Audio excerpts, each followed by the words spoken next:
Hey guys, welcome. This is Brad Krantz. Thank you so much for joining me. Monday Morning Leadership here today for Monday, September 7th. Happy Labor Day to you. Thanks again for joining me. Today we're going to continue with the 78 important questions every leader should ask and answer. And we're going to look at questions that leaders need to ask themselves. But before you prepare to go forth and ask questions of others, you really need to ask yourself a few questions. That sounds fair, right? The author Clark Epstein notes that leaders who have decided to go beneath the surface of their relationships with people they lead need to start by being honest with themselves. And I agree with this 100%. I think this is a big part of self-awareness, which leaders certainly need to possess. A number of characteristics, but one of them is going to be self-awareness. You need to know who you are and what you're about. I believe most of us would agree that leadership is both an art and a science, right?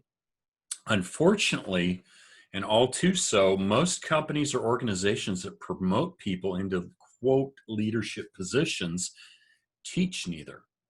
And I think that's spot on, sadly, and I'll explain on this a little bit. And that's really why I'm so passionate about leadership.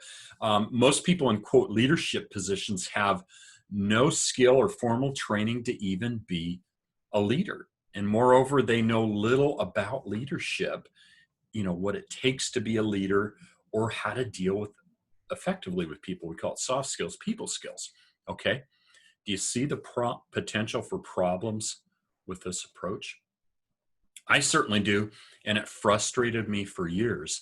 And because of that, I decided to advocate for leadership and be part of the solution and not the perennial problem. So maybe that's happened to you, okay? Let's kind of get the rubber down to meet the road. You're put in or promoted to a management or leadership position that required you to supervise others because you were good at doing the tasks they do.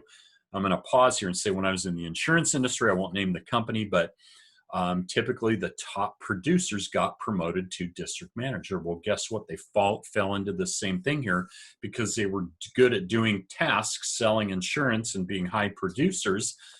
They were promoted to leadership, quote, management leadership positions as district managers, right?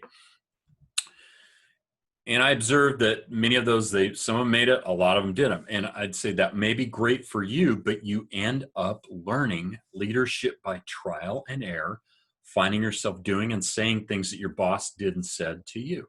Okay, right? And monkey see, monkey do. I'd observe, and from many years of experience now, that that's not very ideal or a long-term effective way to create or promote good leadership, not by a long shot, okay? Part of being a good, effective leader is to ask questions. And I would say this two ways too. Good leaders ask good questions. Great leaders ask great questions.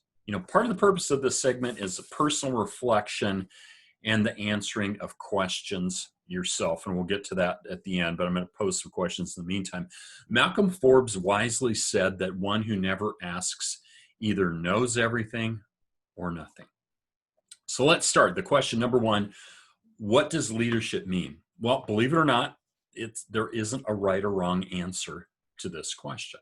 Okay, leadership takes on different meanings depending on the person who leads and the people being led. We're going to kind of see that as we get toward the end here today too. I'll refer back to that. One of my favorite definitions of leadership is by John Maxwell. He said, leadership is influence, nothing more, nothing less. I think that's a good starting point to frame leadership. But as a leader, you're kind of like a new entrepreneur. You're likely to discover that you have less control over your daily activities as you work to help and support the people that you lead.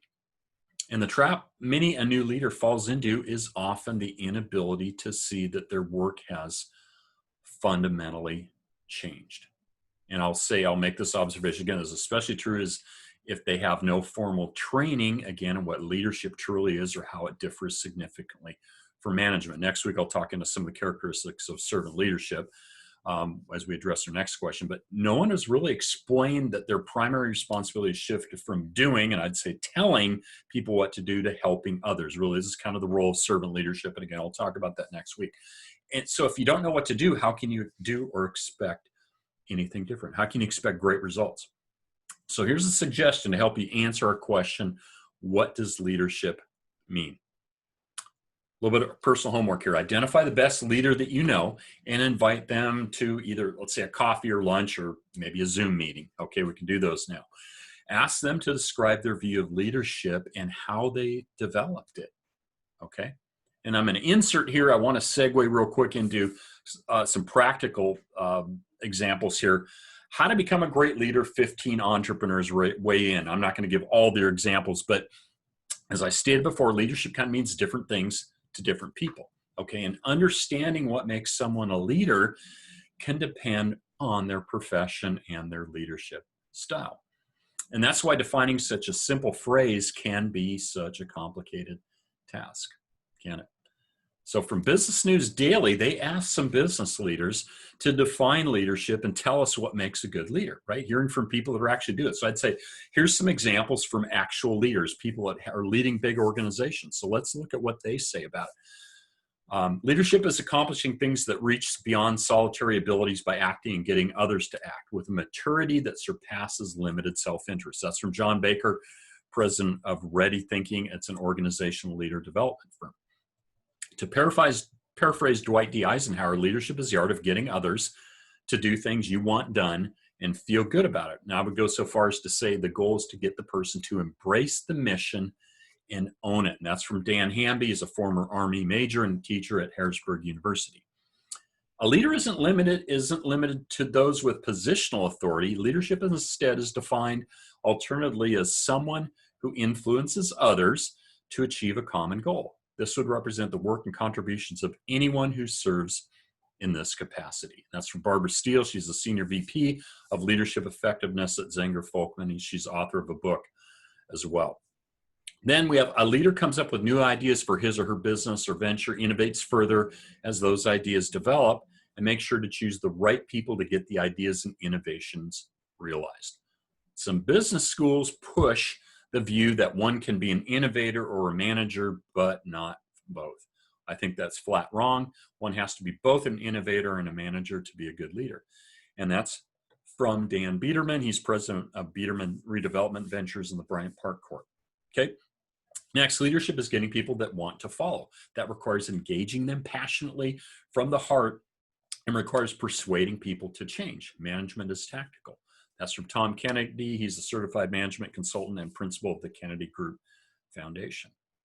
Then we have leadership is a mindset of total personal accountability for the results and outcomes produced without fault, blame, guilt, or any manner of finger pointing when results are bad. Leadership is being personally accountable. There you go. I like that. Whether someone is going to hold you accountable or not. I love that. That's Linda Galindo. She's a consultant and speaker and educator, author of the 85% Solution, How Personal Accountability Guarantees Success. Then we have leadership is the ability to make your followers believe that you possess superior knowledge of the situation, greater wisdom to cope with the unknown, or greater moral force. Unless you seem to have more of these things than the average follower does, they won't follow you around the first corner. Tom Hopkins, we've heard him, author of 14 books, How to Master the Art of Selling. Okay, and then through my personal experience, I've come to discover that seemingly contradictory truth that a great leader is defined by his or her teamwork skills. As John Maxwell says, a boss says go, and a leader says let's go. Leadership is demonstrated through a strong dedication. That's Brittany Dowell. She's Director of Publication Relations at Digital Talent Agents. And then the key to leadership is having a vision and being strong enough to say no and not try to please everyone. That's a recipe for failure, okay? Leadership is practiced through attitude and actions rather than words and memos. I got a really thumbs up on that one. Matt Markowitz, founder of Flippa.com, okay? And then lastly here, a leader is someone who actually listens, someone who takes the advice and implements it. Most leaders need to listen more and talk less. And that's Jeffrey Hayzlett. He's CEO of the Hayzlett Group. So now after you do this, here's the action exercise. Go back to the original question that we started with today. What does leadership mean? And then answer it for yourselves. Take some time on this. It's kind of a pen and paper type answer, but how do you define leadership? What do you think leadership is? Thank you so much for joining me today on Monday, Labor Day. I trust you got some value out of this message today. If you did, please feel free to hit the subscription button and subscribe to my YouTube channel so that you can get notification of future messages coming up, videos. And as always, I invite you to join me and follow me on my social media at the links that I'll provide for you guys. Have an awesome Labor Day. We'll be in touch. Bye-bye.